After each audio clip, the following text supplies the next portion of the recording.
Pessoal, vamos começar então? Senão vai ficar muito tarde. Assim que as pessoas vão chegando, eles vão entrando, já está tudo autorizado mesmo, né?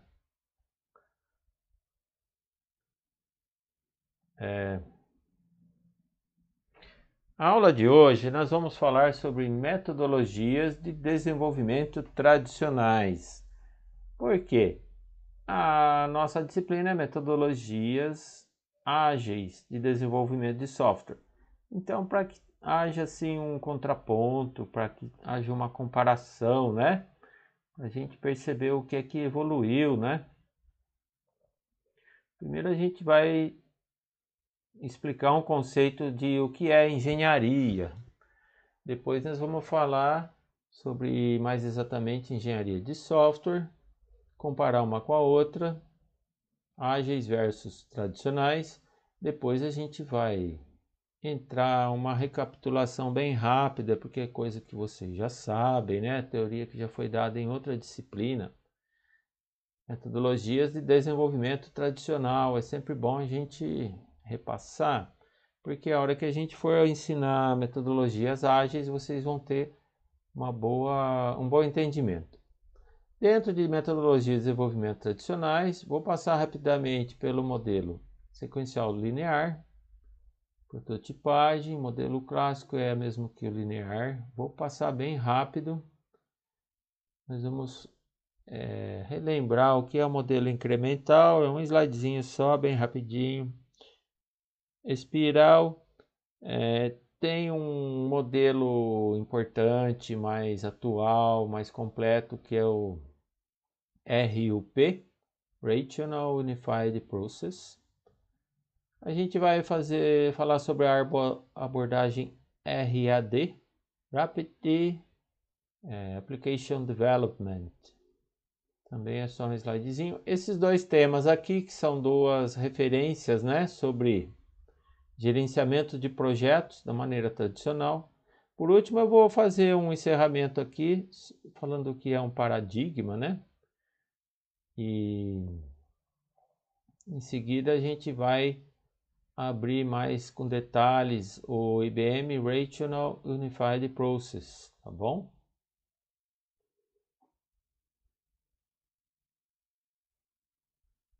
Isso daqui depois vocês dão uma lida, para quem não está na aula presencial, tá? Então, primeiro tópico, né? O que é engenharia de software?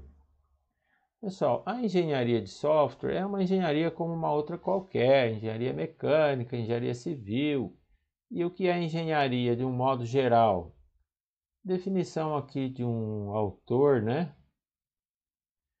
É a ciência de adquirir e aplicar determinados conhecimentos abrangentes para realizar uma função ou objetivo cientificamente.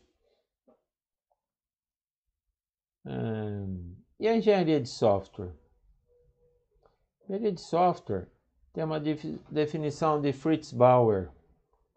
Engenharia de software é a criação e utilização de sólidos princípios de engenharia a fim de obter software de maneira econômica, seja confiável e que trabalhe eficientemente em máquinas reais.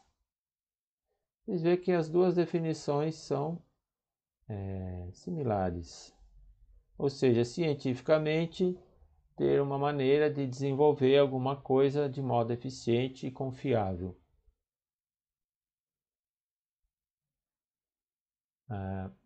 A engenharia de software, ela sempre adota modelos consolidados de conhecimento. Ou seja, vamos recapitular alguns. Teorias consolidadas. Teoria geral de sistemas é uma teoria de 1950, de um filósofo botânico alemão, Ludwig von Bertalanffy. Ele desenvolveu um modelo de sistemas.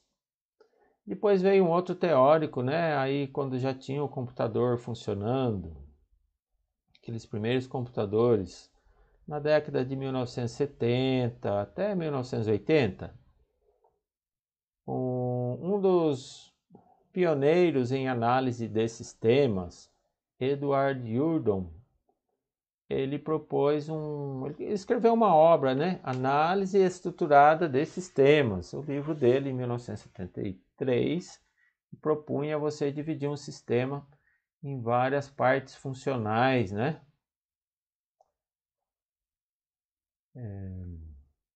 Depois, em seguida, veio um outro cientista, né, da IBM, o Ted Codd.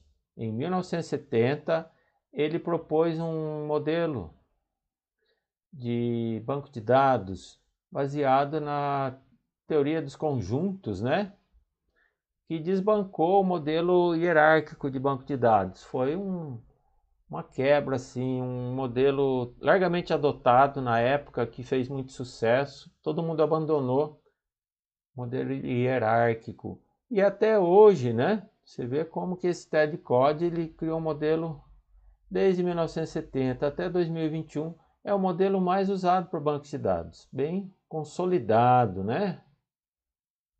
Então, a engenharia, o que ela faz? Pega modelos consolidados e aplica de maneira científica para que você produza software com eficiência e confiabilidade. Mais recentemente, a engenharia de software vem adotando a componentização. Isso aqui é um outro modelo, né? Que está pegando novo paradigma. É você criar um software montando ele com partes, com componentes, para a construção de um software. Você torna assim uma codificação mais rápida através do reuso de software, né? Você vai montando as pecinhas que já estão prontas. Você não vai desenvolver tudo de novo. Tudo você aproveita, né? Que já existe. E é o paradigma de programação orientada a objetos.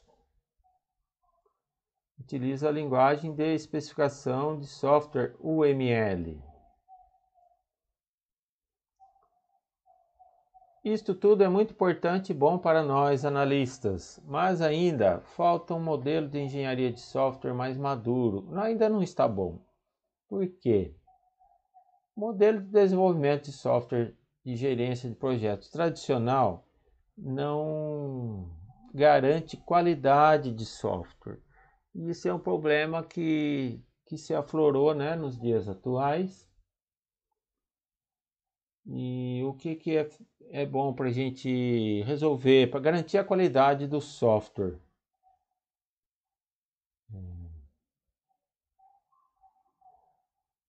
É você interagir mais com o usuário, adotar as metodologias ágeis para gerenciamento de projeto. Somente assim, envolvendo o usuário em todas as etapas de desenvolvimento, trazendo ele para dentro da equipe de desenvolvimento de software, é que você vai garantir a qualidade, vai garantir que os erros não sejam propagados, né?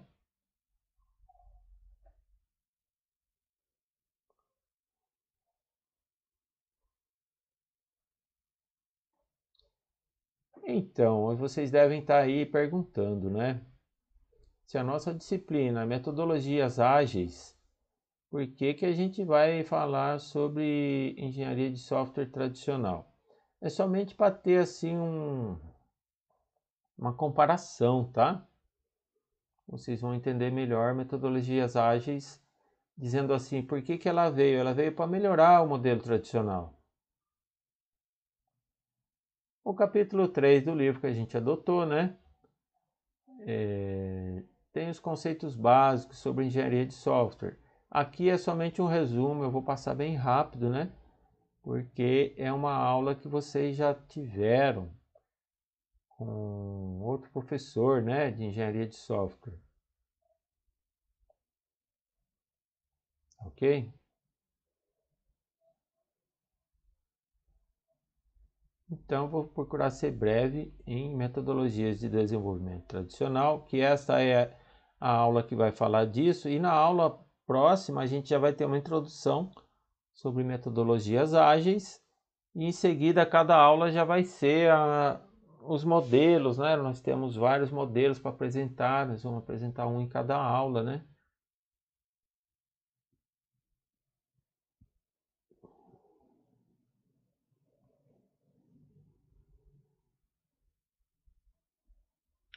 Então, tem alguns cuidados que a gente deve ter.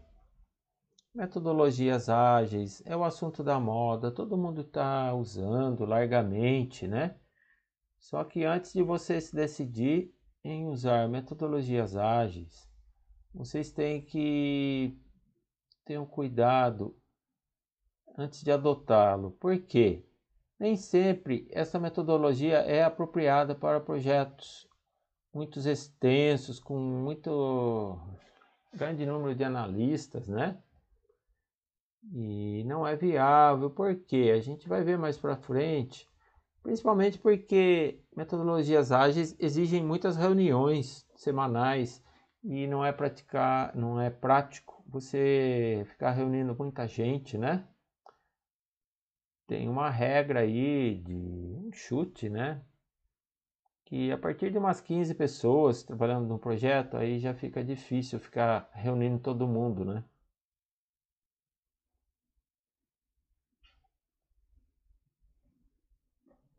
Então, é preciso pensar muito bem antes de escolher desenvolvimento ágil de software.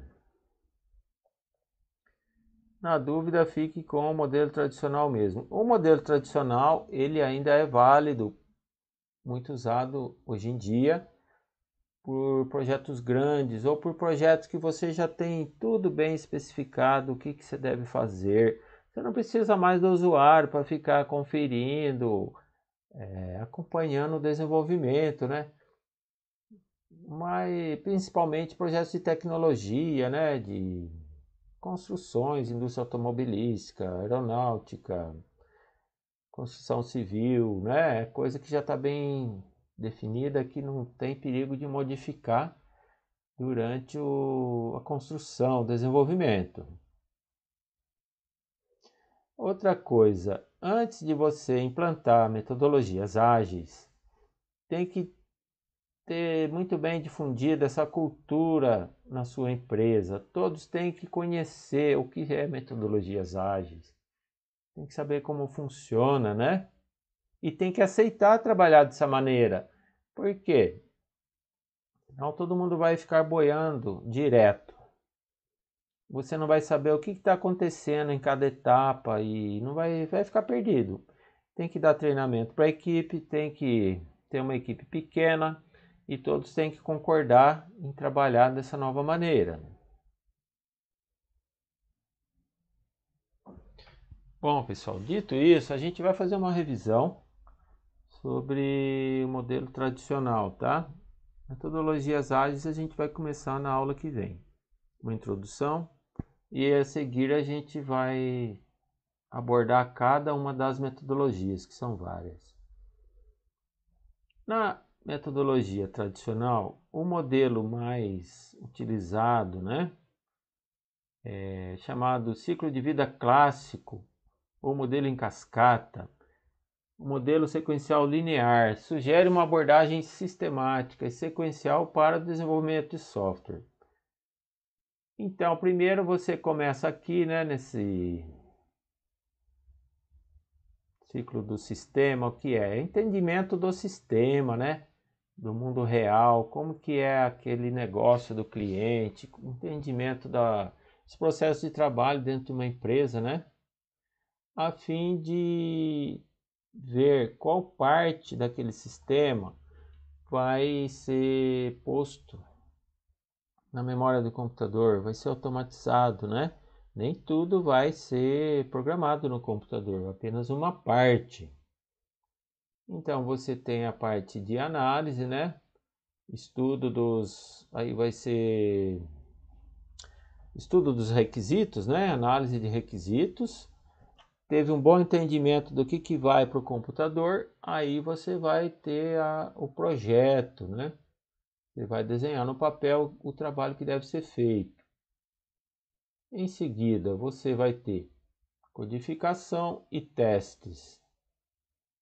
Depois de teste vem manutenção, que não está incluído aqui.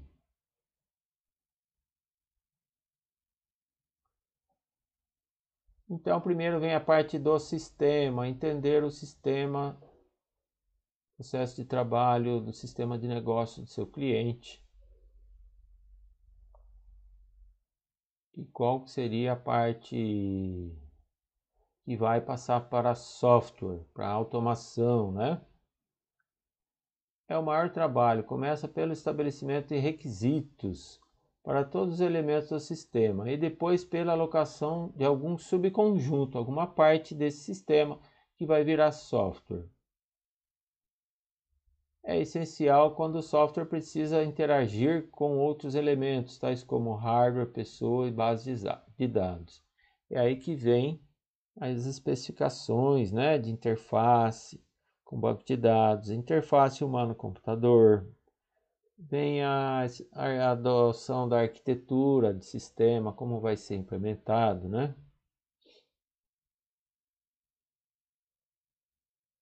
Então, são análise de alto nível. Conjunto de necessidades estratégicas em âmbito da área de negócios.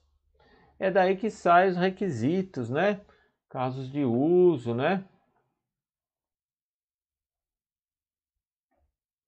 Então, o engenheiro o analista deve conhecer o domínio da informação do software. O que ele vai abranger dentro daquele sistema? E quais as funções que ele deve implementar no computador, né? Qual é o comportamento do software e qual o desempenho.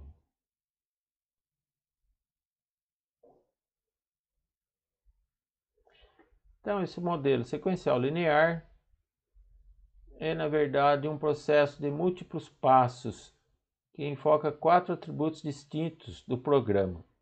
Estrutura de dados são as variáveis, né? Os atributos das suas classes.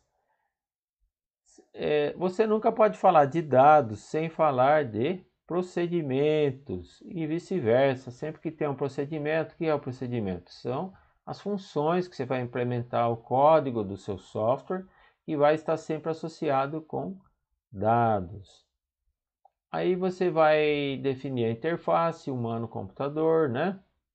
Você vai definir qual tipo de arquitetura que vai ser, né? Se vai ser plataforma web, plataforma desktop, essas coisas. Vai usar banco de dados.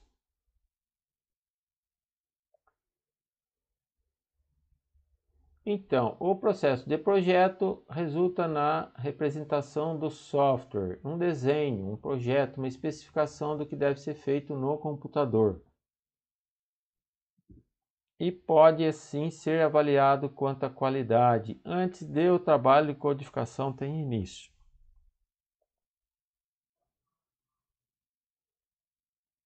Aí vem, a partir daquela desenho, aqueles diagramas estudados, conferidos, aprovados, vem a codificação.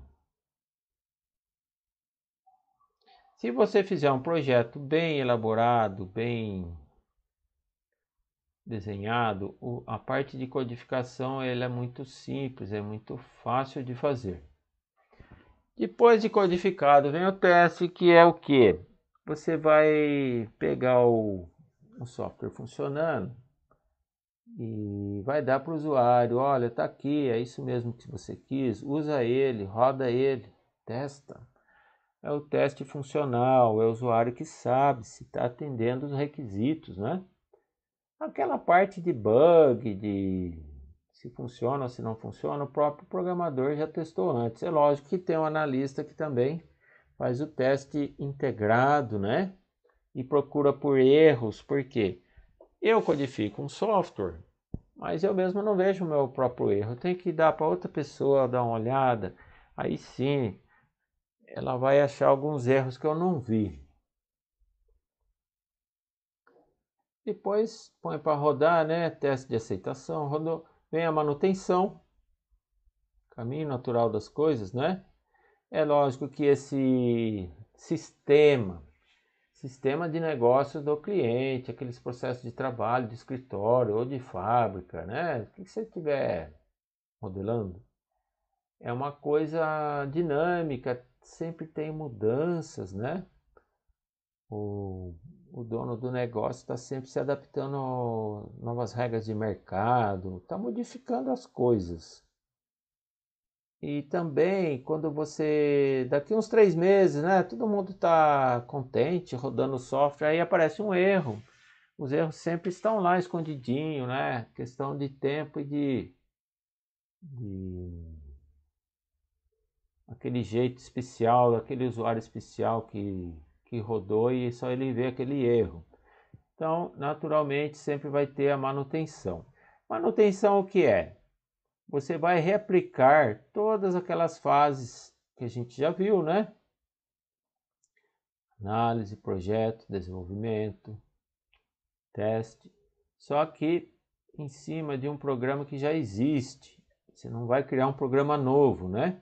Você vai adicionar uma parte ou consertar alguma parte, mas segue todo aquele processo de desenvolvimento, igual se você estivesse produzindo uma coisa nova.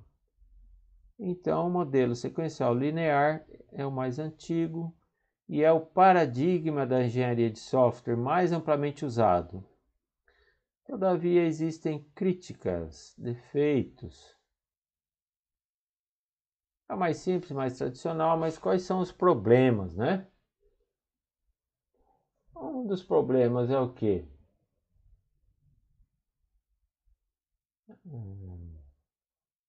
Raramente os projetos no mundo real seguem esse fluxo, né, que está no papel que o modelo propõe. Apesar do modelo linear não poder acomodar iterações, ele o faz indiretamente. Como resultado, modificações podem causar confusão à medida que a equipe do projeto prossegue. Então é um modelo que não aceita modificações. Enquanto você não terminar a fase de testes, você não pode mexer em nada. E qual é o mal disso? O mal disso é que se tiver um erro ou uma omissão, essa omissão ou esse erro vai se propagar até o fim da última etapa de compilação, de teste e de release. Só aí é que você vai voltar para rodar tudo de novo. Então o cliente fica ansioso, porque o próprio cliente ele não consegue especificar todos os requisitos de uma vez só. Depois de uma semana que ele aprovou, entregou tudo, fala, lembrei de uma coisa. E aí para incluir? Não aceita, tem que esperar, sei lá, entregar o software rodando para depois ele falar, ó, precisa mexer aqui. Esse é um dos defeitos do modelo sequencial linear. A incerteza natural e o processo exige logo no início a fase de especificação de requisitos. Então o cliente precisa ter paciência até que um modelo executável do software apareça. Um outro tipo de modelo de desenvolvimento de software é o modelo de prototipagem. Esse modelo de prototipagem, pessoal, primeiro tem que ser acordado com o cliente. Ele tem que concordar em seguir esse modelo. E quando é que ele é bom ser adotado? Você tem que definir com o cliente, ó, eu vou te entregar somente um protótipo, eu não vou te entregar nada funcionando, é só para você conferir e testar o protótipo. É uma brincadeirinha de faz de conta, né? O cliente e o desenvolvedor devem estar de acordo que o protótipo seja construído para servir de um mecanismo de definição de requisitos, para ver se é assim mesmo que ele quer que seja construído, né? Você não vai construir nada, você só vai fazer um rascunho no papel, fazer um desenho assim, às vezes de mais qualidade, mas é uma coisa que não funciona, é só um modelo. Aí sim vai reavivar a memória, vai lembrar de mais requisitos e vai ter um instrumento para aprovação do cliente. Só depois disso é que o software real é submetido à engenharia. E aí sim você vai construir um software com qualidade, de maneira que possa ser mantido, né? Tá bom? Existem pontos de vista divergentes no que diz respeito à prototipagem. Pessoal, não é um modelo de desenvolvimento de software, é simplesmente uma técnica, né? Para você poder obter uma coleta de requisitos mais aprofundada. Quando ninguém tem ideia do que realmente quer fazer, tanto o desenvolvedor quanto o cliente, às vezes fica naquela dúvida, né? Ah, eu não sei se o que eu estou fazendo é isso mesmo. Eu queria ter uma informação mais segura, mais detalhada, né? O desenvolvedor, por exemplo. Então ele desenha lá um protótipo e mostra para o cliente, olha, eu estou imaginando assim, assim mesmo que é para fazer. É tipo isso, né? Então não é um modelo de desenvolvimento, e sim uma técnica que pode ser aplicada em qualquer outro modelo, tá? Então como que funciona? Você vai ouvir o cliente. Ele fala blá blá blá blá blá blá, ele também não sabe direito o que ele quer, né? E aí você desenvolve então um protótipo que é para ele estar seguro antes de você começar a desenvolver. Você constrói o protótipo, devolve para o cliente para ele testar. Aí ele vai adicionar coisas, né? Ele vai melhorar a ideia dele, vai corrigir. Aí você vem, revisa e fica nesse círculo, né? Constrói, avalia. É como se fosse assim um carro de Fórmula 1 correndo lá, né? Cada volta que o piloto dá, ele dá uma paradinha e pede alguma alteração para melhorar, né? Ele vai testando e melhorando, tá bom? Pessoal, tá tranquilo até aqui? Vocês têm alguma dúvida? Algum comentário? Por favor, eu quero ouvir vocês.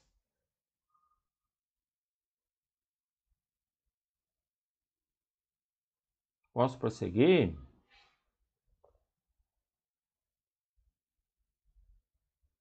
Bacana, Felipe. Obrigado, viu? Isso daqui é só uma revisão de coisas que vocês já sabem, tá? Por isso que eu estou passando bem por alto, bem correndo. Tem um outro modelo clássico, também conhecido como modelo cascata. Pessoal, é o modelo sequencial. Eu vou pular isso aqui, depois vocês dão uma olhada, por favor. É esse desenho aqui, ó. São fases, né?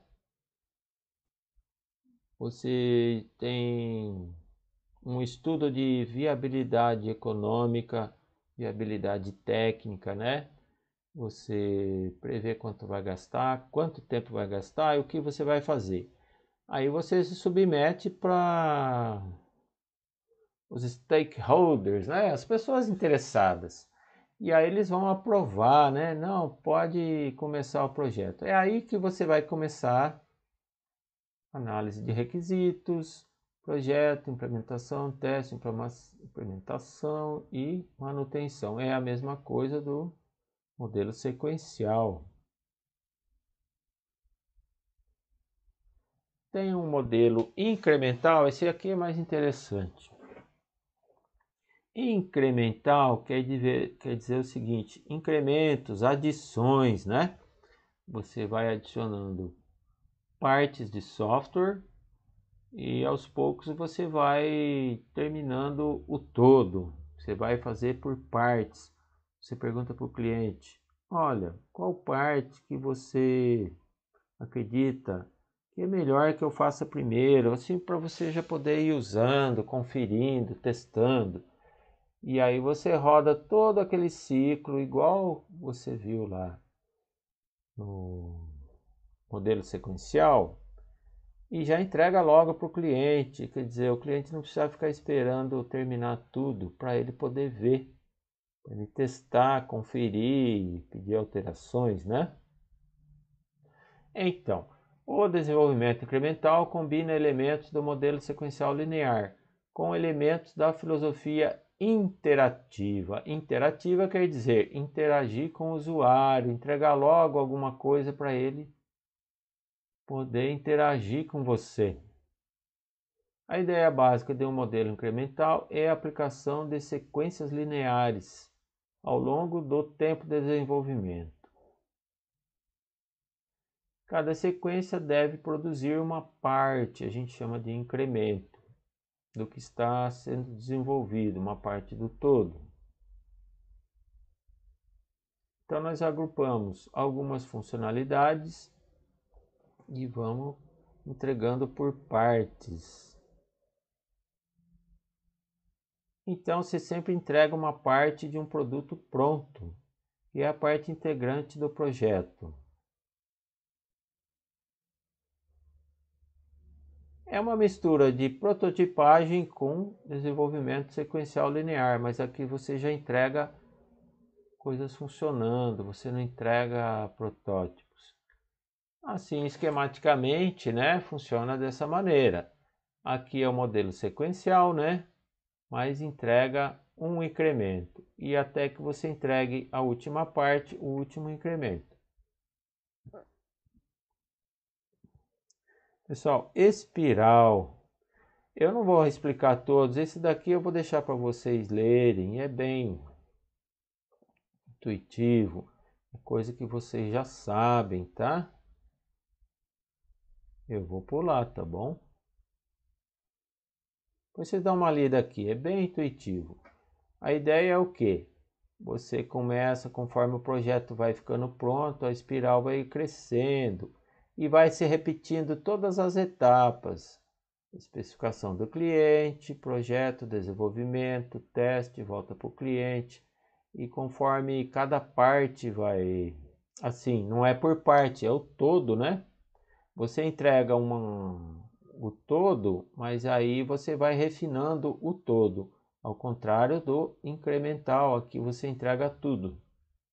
Nem que não tiver assim algum detalhe pronto, mas você sempre entrega tudo para o cliente já ir analisando, testando.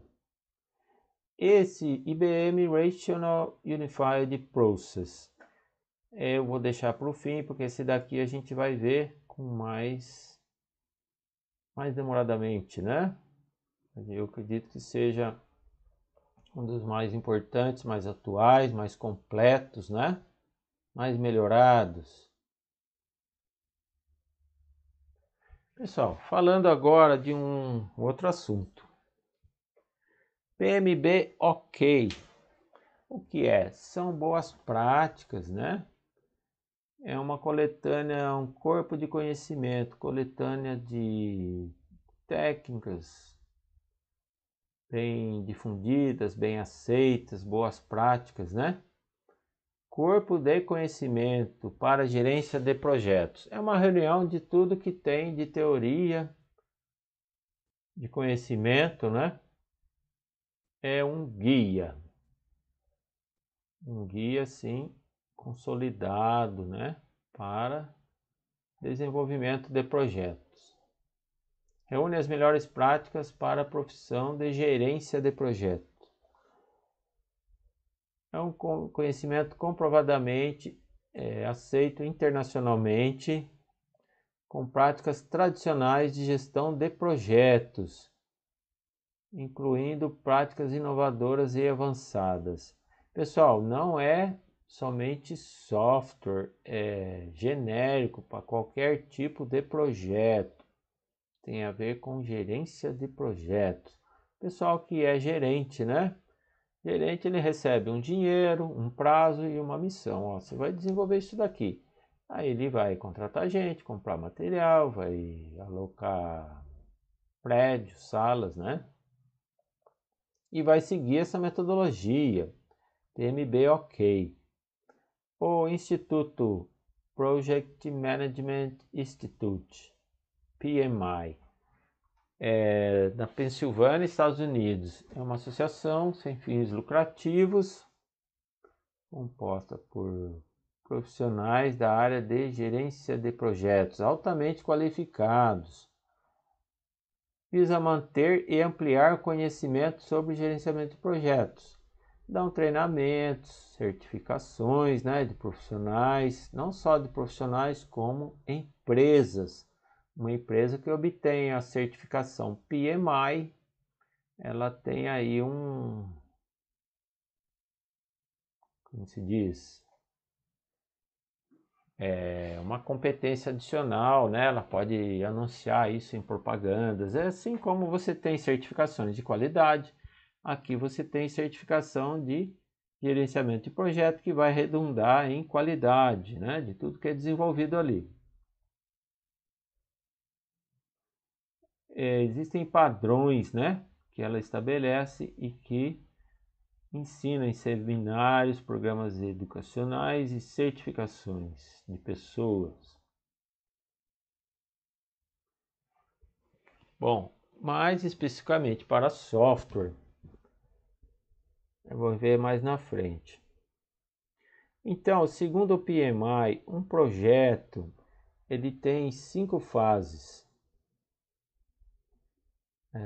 Existem os processos de iniciação do projeto, onde é reconhecido que o projeto deve começar.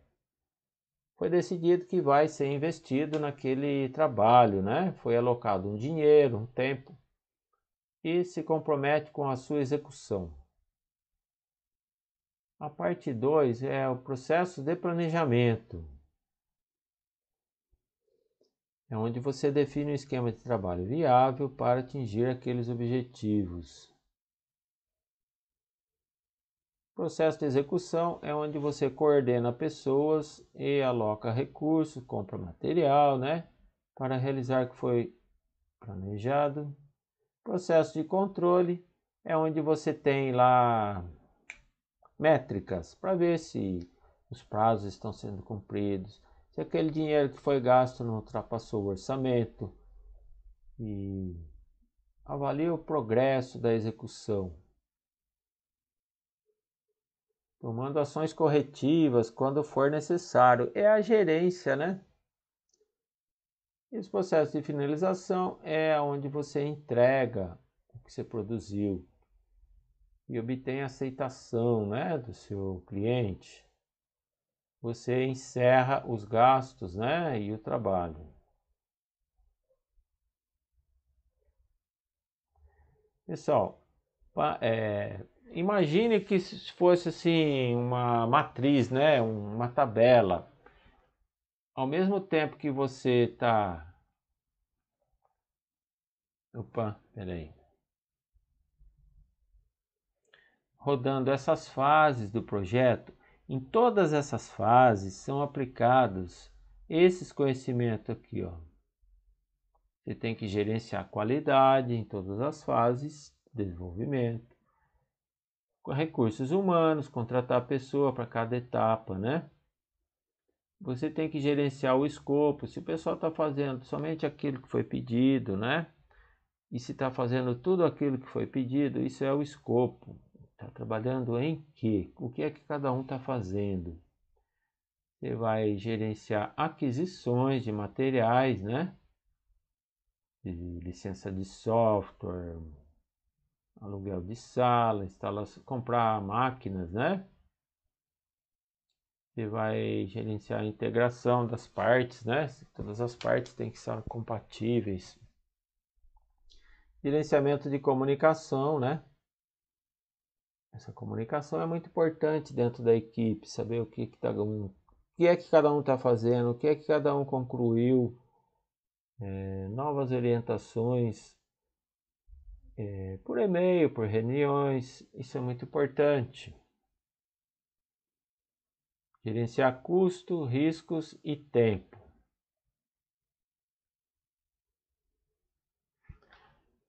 Um outro corpo de conhecimentos, né, é uma outra instituição que reúne especialistas, conhecimentos, práticas, boas práticas, bem consolidadas para desenvolvimento de projeto, mais especificamente para software, né?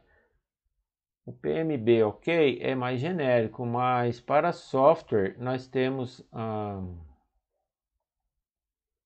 SWEBOK, Software Engineering Book of Knowledge, Corpo de Conhecimentos para Engenharia de Software. é um conjunto, né, de conhecimento desenvolvido sob o patrocínio do I3E, Instituto dos Engenheiros Elétricos e Eletrônicos.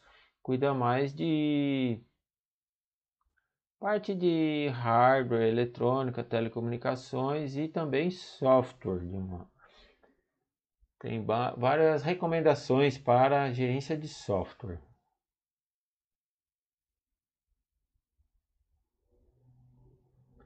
Então, o SWEBOK subdivide a engenharia de software em 5 partes. Gerência de engenharia de software. Apresenta boas práticas para a gerência de projetos e desenvolvimento. Aqui é a parte onde você administra todo o projeto. Gerenciamento de configuração. Pessoal, quando você desenvolve um software, você tem que especificar muito bem, ter um controle de versões, porque tudo que você modifica é um possível ponto de falha, né? Quando você vai fazer uma manutenção no software, você tem que testar tudo de novo, né? Cada coisinha que você mexe, testa tudo de novo. Ah, eu fiz um upgrade na minha máquina, né? No servidor central, né? Você fez upgrade do hardware, consequentemente, você teve que atualizar o sistema operacional. Aí tem que testar tudo de novo. Tem que saber cada parte, cada subsistema, qual é a versão que é compatível, né? O que é que funciona? Funcionou, testou, aceitou? Então você tem aquela configuração, aquele conjunto de versões. Isso é gerenciamento de configuração. O I3E define o processo de engenharia de software, implementa, mede, gerencia, modifica e aperfeiçoa os processos de desenvolvimento de software. Ferramentas e métodos, né? Ferramentas de software, compilador, ferramentas de gerência de configuração, que automatizam o processo de engenharia de software. São recomendações, são padronizações, né? E também padrões de qualidade.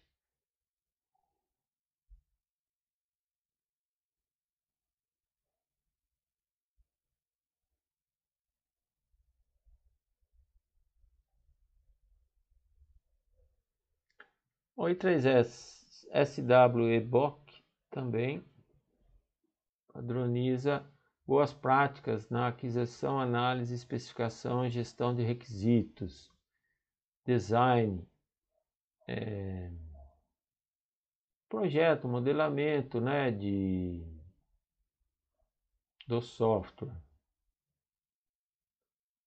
construção de programas funcionais e coerentes por meio de codificação e autovalidação e teste do usuário, teste de software e manutenção.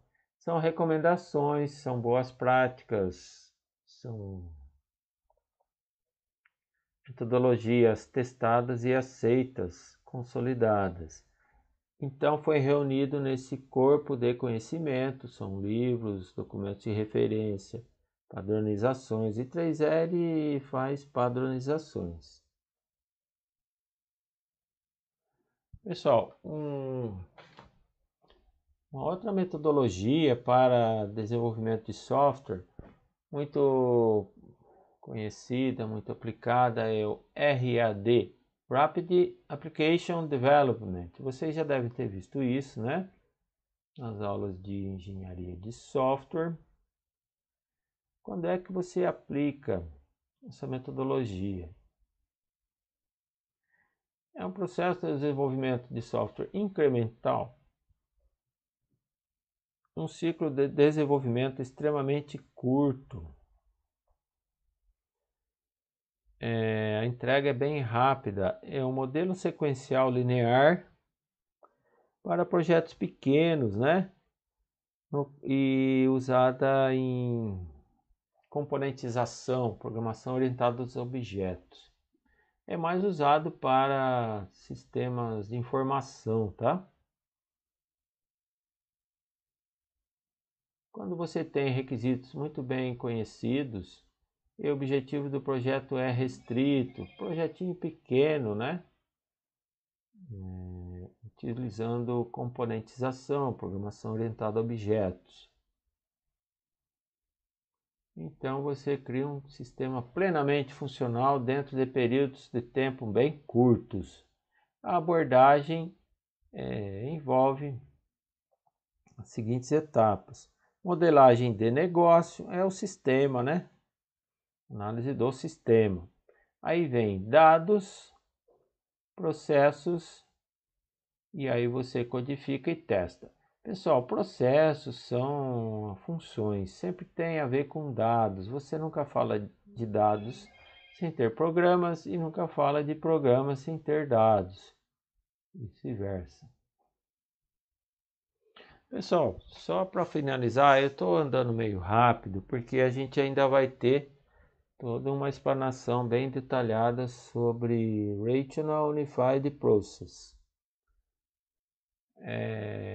Só para ter uma, como é que se diz? Para que vocês fiquem ligados, atentos a esse assunto, o que é um paradigma. Paradigma é uma maneira consolidada e habitual de se fazer as coisas, e todas as pessoas seguem. Vamos dar um exemplo do que é um paradigma. Como é que a gente viaja pelo meio terrestre? Bom, nós temos rodovias, ferrovias e ciclovias, ou então a gente pode também viajar a pé, né? Fazer uma boa caminhada, então, fazendo uma pequena viagem. Vou daqui até o centro da cidade a pé. Hoje em dia são as maneiras mais habituais de se viajar. É claro, se você quiser viajar a cavalo, é um paradigma que usava antigamente. É possível, claro que sim. Um outro modelo para se viajar em ferrovias, surgido na última metade do século XIX, foi a invenção da máquina a vapor, do trem. Antes disso não existia ferrovia. Então, qual era o paradigma antes disso? Era viajar de carroça, carruagens, né? Cavalo. Então, assim que veio a ferrovia, surgiu um novo modelo de se fazer as coisas, um novo modelo de viajar. Muitas profissões foram criadas, né? Você teve a profissão de foguista, aquele que joga lenha na fornalha. Você teve o maquinista que dirige o trem. Teve os trabalhadores que dão manutenção na linha férrea, né? Chefe da estação, telegrafista e tal. Novas profissões surgiram. E os ferreiros, né, que fabricam ferradura de cavalo, os cocheiros que dirigiam as carruagens, foram tendo menos trabalho, né? E aos poucos eles foram sendo deixados de lado, esse meio de transporte. Isto quer dizer quebra de paradigma. Houve uma quebra na maneira como as pessoas viajavam. É isso que quer dizer quebra de paradigma. Então, na nossa profissão também acontece, né? Nós tínhamos antigamente um mainframe monolítico, aquela máquina grande, que era uma peça só. O software era um módulo só que rodava lá, não podia dividir. O mainframe não tinha conexão com a rede.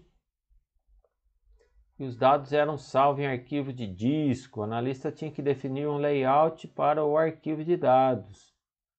Só ele sabia, só ele podia acessar aquele arquivo. Não havia segurança dos dados, né? Proteção, quem que faz login na máquina já vê tudo.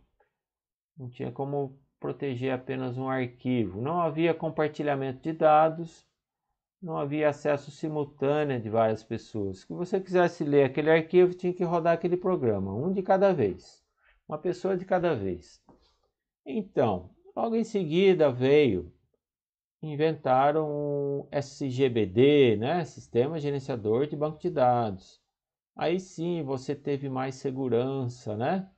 Para os dados, compartilhamento dos dados, acesso simultâneo aos dados, controlava o acesso, quem é que podia ver cada parte do banco de dados. Houve uma padronização, né? Não dependia mais daquele layout que aquele programador inventou. Muitas outras vantagens sobre aquele simples arquivo gravado em disco. Aí veio redes de computadores, né? Conectou vários computadores, sistemas longínquos. Nem é preciso dizer que a maneira de se produzir software mudou radicalmente. Mas não para por aí. Surgiu um novo paradigma de programação orientada a objetos. Surgiram novos paradigmas de gerência de projetos de software. Olha aí, metodologias ágeis, a nossa aula. Então, pessoal, vocês percebem, conforme a tecnologia vai melhorando, ela vai puxando tudo, vai afetando a nossa maneira de trabalhar. Nós temos que correr atrás, se atualizar, estudar metodologias ágeis, programação orientada a objetos e por aí vai. A coisa não para. O que eu quero com tudo isso, pessoal? É somente dizer o seguinte: fiquem de olho, fique sempre perguntando qual é a nova tendência, o que foi inventado agora. Esse novo modelo inventado está sendo largamente adotado. Então, pessoal, fica ligado. Com base nessas respostas, nós temos que nos adaptar sempre. Nós temos que conhecer um novo paradigma. Tudo isso para falar isso aqui, ó, que é uma pergunta que tem no questionário. Eu vou perguntar lá o que é competência paradigmática. Aí vocês vão responder. Você está sempre adotando um paradigma, se atualizando. Na nossa profissão tem muito disso, né? Depois, pessoal, por favor, façam esses exercícios que vão ficar disponíveis. Pessoal, agora por hora é só. Eu falei bem rápido, que é para dar tempo aí, uma meia hora, né? Para o professor Diego, que vai nos apresentar o Rational Unified Process. Tudo bem, professor Diego? Tudo bem, tudo certo. Eu vou mudar Tudo bom. aqui como apresentador. Pode trocar, eu já subo aqui. Tem meia hora, tá? Bacana.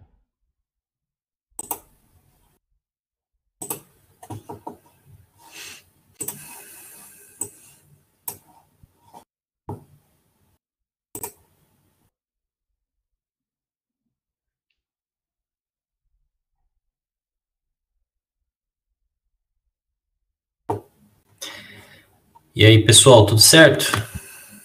Vocês estão me ouvindo bem? Vou dar uma resumida aqui, rápida. Essa aula é uma aula preparada para umas 2 horas, mas eu vou resumir ela bem para a gente terminar rápido.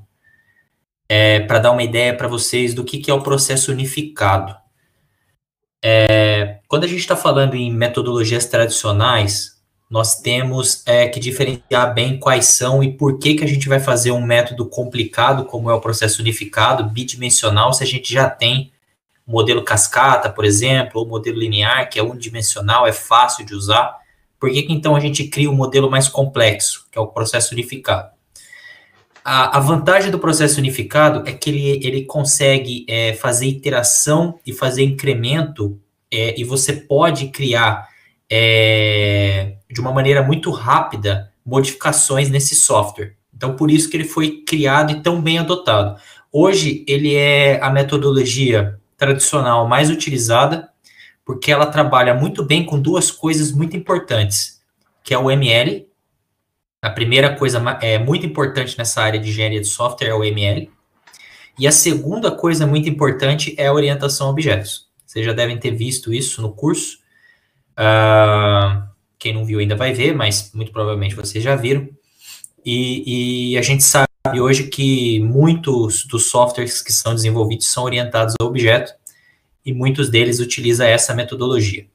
Bom, ela teve alguns nomes, né? Entre eles o RUP, né? Que foi onde começou, era ligado à IBM. E depois, né? Hoje ele já é chamado de processo unificado, Unified Process.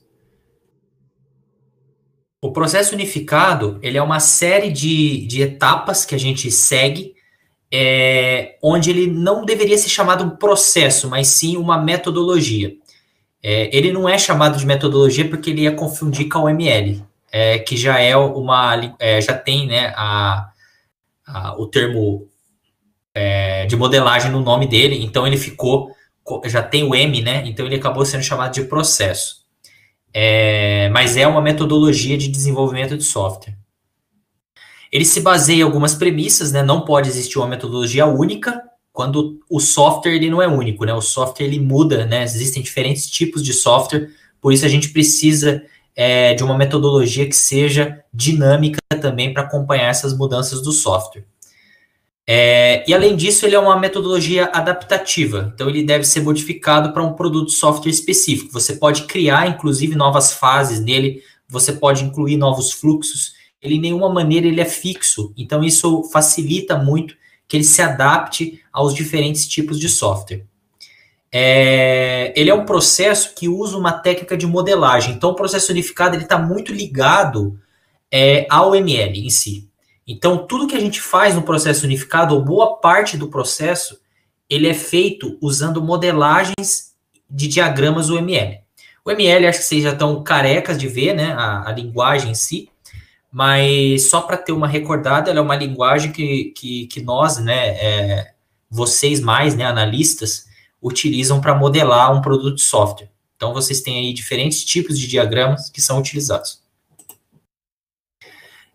O paradigma, né, orientado a objetos sob o processo unificado, ou criado através da modelagem do processo unificado, ele é um paradigma, naturalmente, ele é iterativo e incremental. Na natureza dele. Isso facilita muito que uma metodologia que também seja iterativa e incremental possa ser utilizada, como é o caso do processo unificado. Então, existe uma metodologia onde você vai se baseando em repetições, né, do diagrama UML, e o objetivo desse curso, então, é apresentar uma compreensão sobre como o desenvolvedor ele pode fazer diagramas pequenos, mas não vai apresentar um software grande no curso, isso que eu quero dizer. Você pode, né, o curso que eu criei aqui, ele foi pensado para começar com essa aula, então por isso que tem esse tópico aqui. Isso daqui eu posso pular, na verdade. Bom, vamos ao processo unificado. O processo unificado, ele, como eu disse, ele é bidimensional. Então nós temos que olhar o eixo Y e o eixo X dele. No eixo Y, onde são definidos os fluxos de trabalho. O primeiro fluxo de trabalho que é definido é o fluxo de trabalho de levantamento de necessidades. É aqui que se começa os primeiros erros quando a gente começa a utilizar, a desenvolver software, na verdade. Eu não vou falar aqui da metodologia, eu vou falar de uma maneira geral, que isso acontece também em outras metodologias. Muitas vezes, quando a gente vai fazer levantamento de necessidade, isso ocorre no processo unificado também, a gente se preocupa muito com o que o cliente quer. E isso está errado, né? Isso está errado por muitos motivos. E o principal deles é que o cliente, às vezes, não sabe o que ele quer. O cliente não tem conhecimento técnico e nem discernimento para saber o que ele quer quando ele decide informatizar alguma coisa dentro da empresa dele. Então, o que a gente tem que fazer é desenvolver o que o cliente precisa. Isso que a gente tem que buscar. E para desenvolver o que o cliente precisa, a gente tem que buscar conhecer o negócio do cliente. É o primeiro ponto que a gente faz. Então, o processo unificado, ele tem um fluxo de trabalho chamado levantamento de necessidades, onde o membro da equipe da empresa desenvolvedora vai no cliente entender o negócio do cliente. Outra questão dessa fase é que ela é tratada numa linguagem muito imprecisa, que é a linguagem natural. Né? Nós falamos português, alguns falam inglês, mas independentemente da linguagem natural, todas elas são imprecisas. Então, nessa fase, nós não estamos ainda num nível de precisão adequado para se desenvolver um software. Mas isso é importante, porque o cliente ele não pode ser abordado ou ser tratado num nível já próximo do formalismo necessário para se criar um hardware, senão ele para de um software, senão ele para de entender as coisas. Então é importante usar uma linguagem informal ou imprecisa, como são as linguagens naturais. O cliente ele também não conhece a complexidade do que pode ser feito em um tempo factível. Se nós, desenvolvedores, já temos dificuldade em estimar prazo, em estimar custo, imagina o cliente, né, que está lá sem ter um conhecimento do que é difícil, o que é fácil fazer, então é impossível a gente querer que o cliente ele tenha essa noção. A conclusão que a gente chega é que nesse fluxo a gente tem que levantar as necessidades, mas de uma maneira ampla. A gente vai ser raso, mas a gente vai ser amplo. Significa que a gente não tem que se aprofundar nas coisas aqui. A gente tem que primeiro buscar a maior quantidade de informação possível, para depois se aprofundar em outros fluxos de trabalho que existem. Ok? Então, primeiro a gente tem que saber buscar um domínio de aplicação do cliente e depois construir um modelo de negócio. O modelo de negócio é um diagrama de casos de uso. No caso como eu disse, né, o processo unificado ele é muito ligado ao ML. Então, o modelo de negócio, ele deriva um caso de uso. O resultado que se entrega no final é um diagrama de caso de uso modelando o negócio do cliente. Então, o processo unificado e o ML, eles estão colados.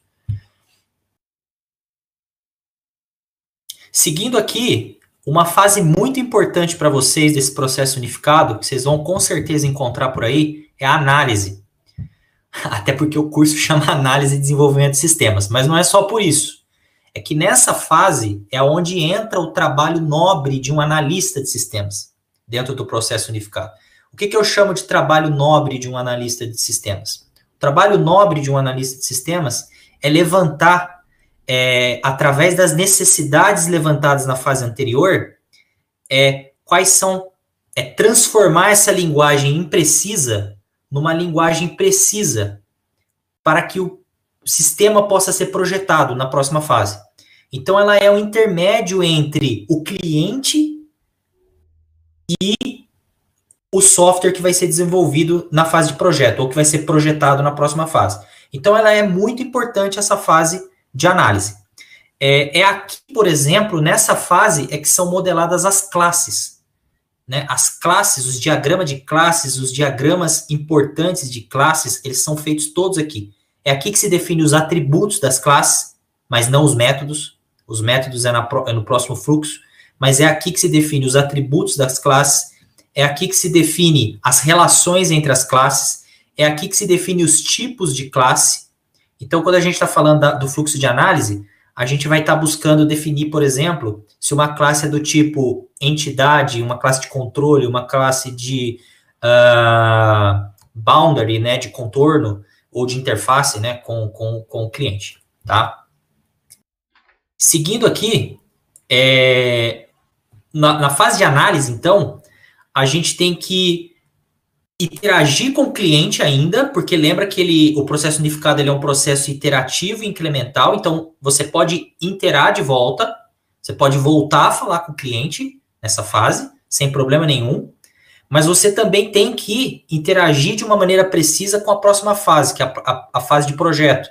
Então você tem que apresentar uma linguagem natural com o cliente e, ao mesmo tempo, você tem que começar a gerar artefatos de software de uma maneira precisa para enviar para os projetistas. O que você gera para enviar para os projetistas? O que vocês acham que é gerado? Vamos lá. O que a gente gera para enviar para os projetistas? Quem arrisca aí? Não tem medo de errar, pessoal. Pode falar aí. Alguém? Os artefatos de fluxo de análise devem ser precisos e suficientemente completos para os projetistas. Quais são os tipos de artefatos que nós vamos gerar na fase de análise? Olha o que eu falei no começo, né? O processo unificado, ele é muito integrado com o ML. Então, nós estamos extraindo classes. O que nós vamos entregar aqui? Diagramas, ok? Exatamente, diagramas UML. Que tipo mais específico de diagramas UML vai sair daqui? De classes, exatamente. Nós vamos entregar diagramas de classe, nós vamos especificar essas classes, e essas classes elas vão ser projetadas na próxima fase do processo unificado. O processo unificado e o ML, eles são casados. O documento de especificação, ele também é gerado aqui nessa fase de análise, tá? E é aqui que é formado um contrato com o cliente. Até então, a gente não tinha um contrato. Porque até então, a coisa era tão imprecisa que a gente ainda não poderia especificar um contrato. Nós não tínhamos ainda a maturidade necessária no fluxo anterior para fazer um contrato. A gente poderia errar muito feio. E errar muito feio custa muito dinheiro quando a gente está falando de software. Então, a gente tem que pensar que a gente só poderia estipular um contrato quando a gente já tivesse ideia do modelo de negócio do cliente e do que seria implementado desse modelo de negócio. Aí sim a gente estipula um contrato. Nesse contrato, a gente nunca pode usar frases imprecisas, né? Lembra que imprecisão na fase de análise não é bem vista. Então, a gente nunca pode falar ótimo, 98% completo, etc. A gente deve evitar esse tipo de frase. O que é ótimo, né? Para mim é uma coisa, para vocês é outra, né? Então, nós temos que tomar cuidado com esses tipos de adjetivos. Não deve ter contradições, omissões ou ser incompleto. E tem que ter as especificações corretas e completas, né? Para que na fase de teste, na fase de manutenção, possa ocorrer de uma maneira mais natural. Tem a fase de projeto, que efetivamente vai projetar o que foi feito no fluxo de análise. É aqui, por exemplo, que se escolhe a linguagem de programação. Normalmente é nesse fluxo do processo unificado que se define alguns requisitos não funcionais. Quem que dá um exemplo aí de um requisito não funcional de um software? Vocês viram na engenharia de software? Quem que é um requisito não funcional? Vão dando o exemplo aí que eu vou continuar aqui. Normalmente se define qual linguagem de programação vai se utilizar, quais classes vão ser reutilizadas. Isso daqui vale ouro, né? Classes que nós podemos reutilizar. Isso aqui vale ouro, né? Quando a gente está desenvolvendo software, né? Desenvolver uma classe que tenha forte coesão e baixo acoplamento, né? Isso é muito importante em orientação a objeto. Isso garante reuso. Problemas de portabilidade vão ser resolvidos. Enfim. Bom, acho que vocês estão colocando aí, mas requisitos não funcionais normalmente estão ligados a restrições. Então, quando a gente está pensando num software, a gente está tentando resolver restrições quando a gente pensa em requisitos não funcionais. Por exemplo, esse software tem que ter uma disponibilidade de 99,9%. Do tempo ele tem que estar disponível. Isso não é um requisito funcional, né? Você não vai implementar disponibilidade, você vai fornecer disponibilidade. Isso é um requisito não funcional. Escolha da linguagem de programação também.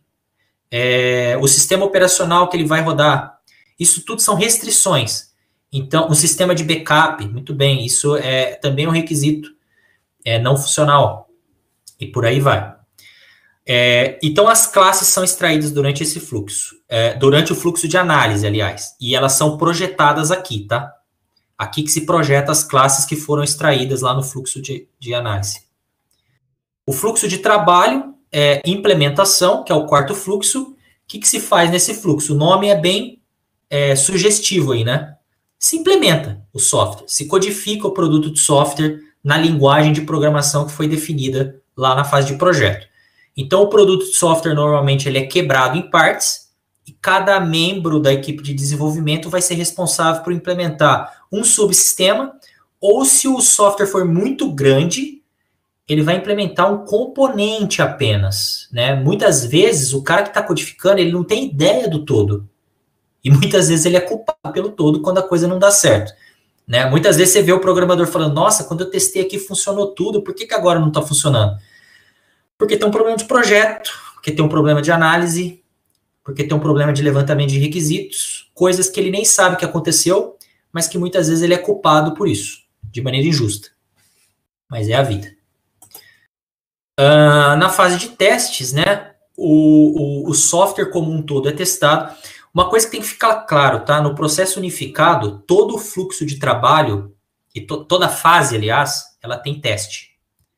E existe um fluxo de trabalho específico na vertical, que são os fluxos de trabalho, eu vou mostrar a figura, vai ajudar, só para teste. Mas todas as fases existem teste. Porque é muito mais fácil você identificar um teste em uma determinada fase do que fazer um teste final com tudo integrado. Então, ele pensa exatamente nisso. Se eu testar em cada fase, eu elimino o problema o mais rápido possível, e o problema eliminado o mais rápido possível significa economia de dinheiro. Problemas postergados, eles são mais caros de corrigir. Isso em tudo, tá, pessoal? Não é só em software, não. Qualquer coisa que vocês fizerem, vocês postergar a correção, é comprovadamente mais caro. Então, uma fase de teste específica, onde o fluxo de teste ele vai testar. Quem vai fazer teste? Os desenvolvedores, os mantenedores. Existem nas empresas grandes também um grupo de qualidade, garantia de qualidade, que também vai fazer testes com esse produto. Se a gente implementar o processo unificado de uma maneira fiel, cada artefato de software que a gente desenvolve, a gente tem uma rastreabilidade para trás para a gente voltar lá no levantamento de requisitos e conseguir encontrar ele lá. Esse modelo ele foi pensado para isso. Se eu fizer direito, se eu entreguei alguma coisa para o cliente lá codificada, pronta, eu consigo rastrear exatamente aquele caso de uso. Ele vai voltar para a fase de codificação através de um componente. Esse componente vai voltar para um projeto. Esse projeto volta para uma classe. Essa classe volta para um caso de uso. Esse caso de uso volta lá para um levantamento de requisito. Se não está sendo feito isso, é porque tem coisa errada no meio do caminho. Deveria ser assim, tá? Aqui tem uma figura muito interessante, vocês já devem ter visto ela. Ela mostra o processo unificado em duas dimensões, onde na vertical nós temos os fluxos que eu acabei de mostrar um por um, e na vertical e na horizontal nós temos as fases. Perceba o seguinte, ó, o fluxo de trabalho de levantamento de requisitos, ele começa com uma grande demanda de trabalho já na fase de concepção, depois ele se mantém ainda na fase de elaboração, aí ele vem caindo, ó, na fase de construção já praticamente não tem, né, esse fluxo, e depois ele vira zero para frente. Porque ele vem primeiro, né, gente? O levantamento de requisitos ele tem que acontecer já nas primeiras fases aqui. Tem uma demanda muito grande de concepção para se levantar requisitos. Se elabora bastante coisa quando se está elaborando requisitos. Por exemplo, o diagrama de modelo de negócio do cliente tem que se elaborar. Tem que se descrever cada caso de uso. Então, tem uma elaboração bem grande. Por outro lado, já não se constrói muita coisa, né? Por que tem um pouquinho aqui, ó? O que vocês acham que é esse pouquinho aqui, ó? O que pode ser isso aqui? O que se constrói para o cliente na fase de levantamento de requisitos? Muitas vezes não se faz nada. Mas ainda assim tem um pouquinho aqui, ó. O que seria esse pouquinho aqui, na opinião de vocês?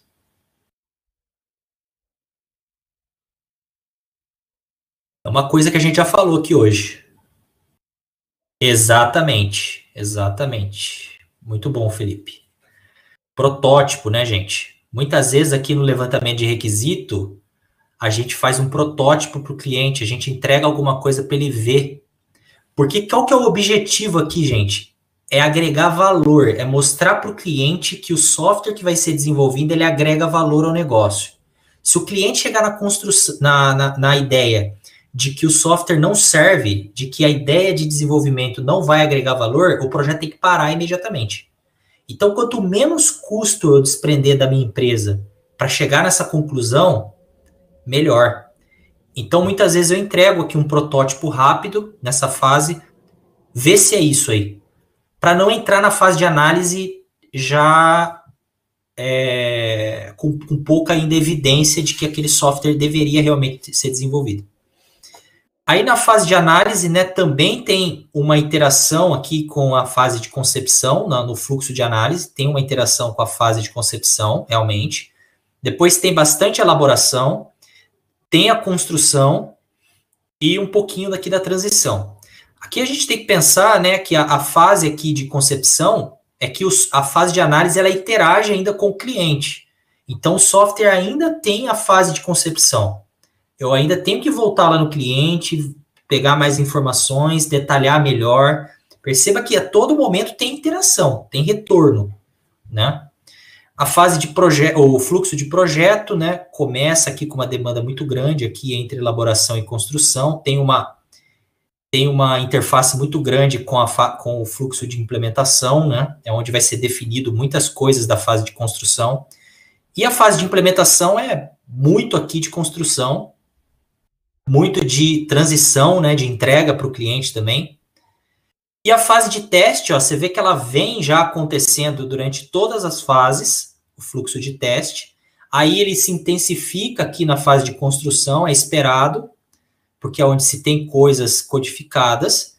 Na fase de transição também tem muito teste, porque vem muita demanda do cliente também. E aí no final aqui começa a cair. Então esse é o processo unificado. Vamos falar rapidamente das fases aqui, mas uns 5, 7 minutinhos a gente termina. A fase de concepção, então, o objetivo dessa fase é entender o domínio do cliente. Por que é importante entender o domínio do cliente, gente? O domínio de aplicação do cliente, muitas vezes vocês não vão saber qual é. Né? Vocês vão, por exemplo, trabalhar com agronegócio. Muitos aqui não têm ideia de como funciona o agronegócio. Então, vocês precisam conhecer os jargões, né, técnicos de cada área. Vocês precisam entender a dinâmica dessa área minimamente, como ela funciona. Vocês sentar numa mesa com o cliente para definir alguma coisa sem conhecer minimamente a área, vocês não vão passar credibilidade nenhuma para o cliente. E isso provavelmente não vai gerar negócio. Então, conhecer o domínio é muito importante. Construir um modelo de negócio, construir um diagrama de classes, para entender como é que funciona o negócio do cliente. Delimitar o escopo do projeto. Perceba o seguinte, nem tudo que é modelo de negócio vai ser codificado, vai ser feito software. O modelo de negócio é algo grande, envolve todo o negócio do cliente. 99,999% das vezes, não é tudo isso que vai ser informatizado, vai ser uma parte. Então aqui vocês delimitam o escopo. E começar a construção do caso de negócio. O caso de negócio é onde é feito o que realmente vai ser feito inicialmente. Quais são os requisitos iniciais do cliente. Isso tem que ficar claro também. Ainda na fase de concepção, tem que ser levantado os riscos. Lembra o seguinte, quanto mais cedo a gente tiver acesso aos riscos, melhor. Porque risco significa problema, né? Então a gente tem que conhecer os problemas. Quanto mais cedo nós conhecermos os problemas, melhor. Os riscos eles são divididos, né? E risco técnico, não levantar as necessidades corretamente e não obter a arquitetura correta. Normalmente quando eu estou nessa fase, eu não tenho muita ideia da arquitetura ainda. Por isso que isso é um risco. A arquitetura ela vai ser fortalecida em outros fluxos, né, e em outras fases. Então, eu não tenho muita ideia da arquitetura, então isso acaba sendo um risco. Como é que esses riscos podem ser mitigados, né? A gente tem que fazer algumas perguntas. O time, ele tem experiência necessária para desenvolver o produto software? Isso é uma pergunta básica. Novos hardwares vão ser necessários? Vai ter que ter um investimento em hardware? Ou a gente vai com o que tem mesmo na empresa? Existe um problema de entrega desses hardwares? Tem como mitigar essa entrega criando um outro fornecedor desse hardware? Ou só existe um fornecedor? Existe alguma ferramenta necessária? Essa ferramenta tem funcionalidades adicionais que a gente precisa comprar? Então, é aqui que se define tudo isso. Ó. Perceba que essa fase de concepção é muito importante. O que a gente tem que entregar? A versão inicial do modelo de campo de aplicação. Isso aqui é um glossário das palavras. Eu acho que, basicamente, você tem que entregar minimamente um glossário. Tal coisa quer dizer tal coisa. Nessa área de aplicação, por exemplo, hipoteca quer dizer um empréstimo onde você dá o imóvel como garantia. Um exemplo para um sistema de financiamento imobiliário, por exemplo. Nos Estados Unidos é chamado de hipoteca. A versão inicial do modelo de negócio, os artefatos de levantamento de necessidade, uma versão preliminar dos artefatos de análise, preliminar, lembra que tem um fluxo de análise, uma versão preliminar da arquitetura de software, qual a arquitetura que nós estamos pensando para esse software, a lista inicial de riscos, os casos de uso, veremos, porque isso faz parte de um curso que eu dou, né, de orientação a objeto, então, por isso que está veremos aqui, o plano para a fase de elaboração e os casos de negócio, no caso.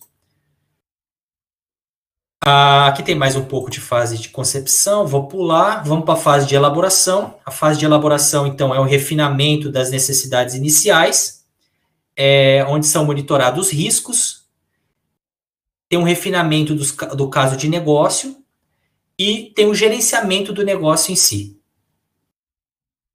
A fase de construção é onde se produz a primeira versão para o cliente. É o produto de software que vai se produzir nessa fase de construção. É onde se define a versão beta, no caso. Tem a implementação e os testes. Os testes eu já disse que são unitários, de integração e também do produto como um todo.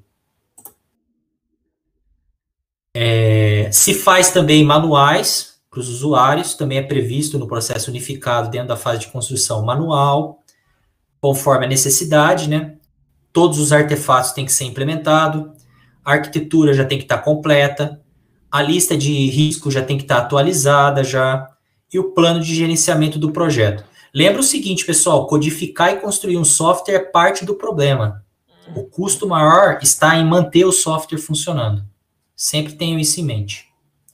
Então, por isso que tem que ter muito conhecimento sobre o plano de gerenciamento pós-implementação do software. Fase de transição, o nome diz, né? É sair de dentro da empresa e ir para dentro do cliente. Então, o objetivo dessa fase, né, é garantir que as necessidades do cliente sejam atendidas. Falhas são corrigidas, os manuais são completados e busca-se descobrir qualquer tipo de risco e outras coisas que ainda não tenham sido identificados, né? Aqui, na verdade, quase todos os riscos já têm que ter sido identificados porque nós já estamos numa fase de entrega. Eu vou finalizar com uma pergunta muito importante que eu queria que vocês respondessem agora, no final da minha apresentação sobre o processo unificado. Vocês já viram isso aqui mais de uma vez. Vocês já podem ter percebido, apesar de ainda não serem especialistas, talvez, no processo unificado, que ele é um processo mais complexo sobre o ponto de vista de gerenciamento, quando a gente compara, por exemplo, com cascata, lá de uma dimensão.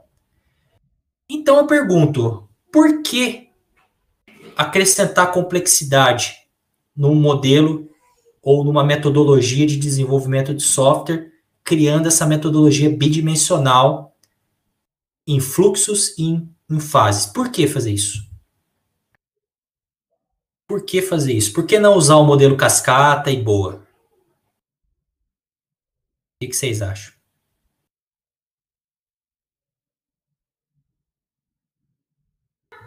A resposta está nessa figura, né?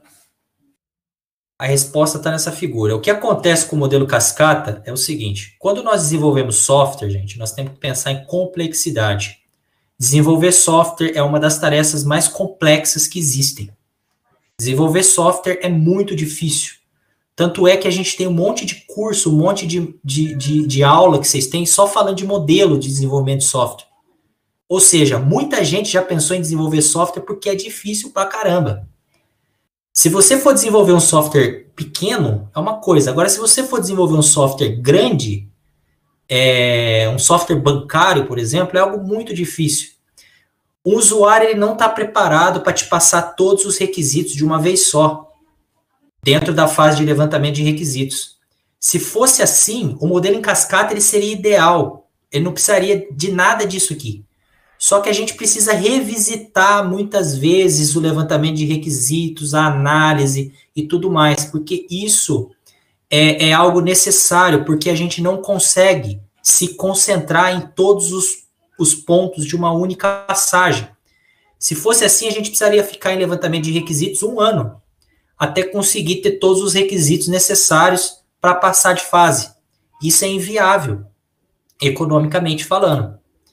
Então, tem uma lei chamada de Lei de Miller, que fala o seguinte, que a gente só consegue pensar em 7 conceitos, a gente só consegue processar 7 conceitos ao mesmo tempo. Isso significa que os incrementos e as interações, elas são necessárias, então por isso o modelo bidimensional com modelo incremental e modelo iterativo, para a gente conseguir voltar sempre que necessário a uma fase anterior, além de facilitar a manutenção.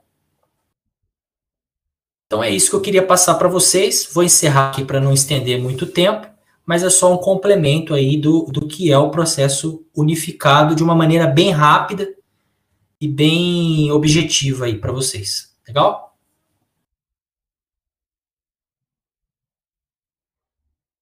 Professor, professor Argemiros, quer fazer o encerramento? É, A gente pode parar por aqui, né, hoje. oi, professor Diego. Muito bem. Tá ótimo. Isso aí ninguém é melhor que você para explicar. Esse finzinho aí foi muito elucidativo, porque você tem que fazer para lembrar que esqueceu alguma coisa lá atrás, né? E aí você revisita as fases iniciais. Mas, pessoal, o que eu queria pedir para vocês é que vocês façam aqueles exercícios que estão no fim da minha aula, né? E tem o prazo para entregar e é a única maneira que eu tenho de dar presença para vocês. Aliás, eu queria deixar aqui um lembrete. Eu atualizei os diários lá no Swap, mas o Swap é um sistema assim, ele dá presença para todo mundo automaticamente. Mas eu vou rever essas presenças aí. Se alguém deixar de entregar no prazo aquelas atividades, né? Esses questionáriozinhos que tem no fim da aula, eu vou ter que dar falta, né? E tem os prazos que a gente não vai estender.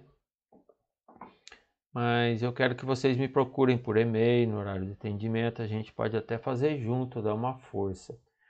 Ô, professor, se você quiser disponibilizar algum material lá no Swap, você tem acesso, né? No Moodle.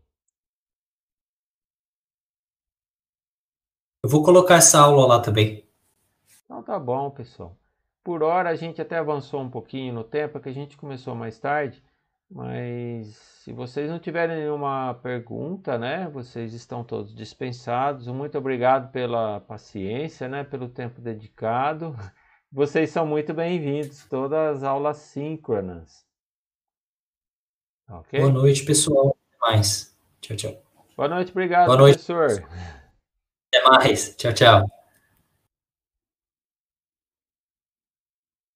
Boa noite, Alexandre.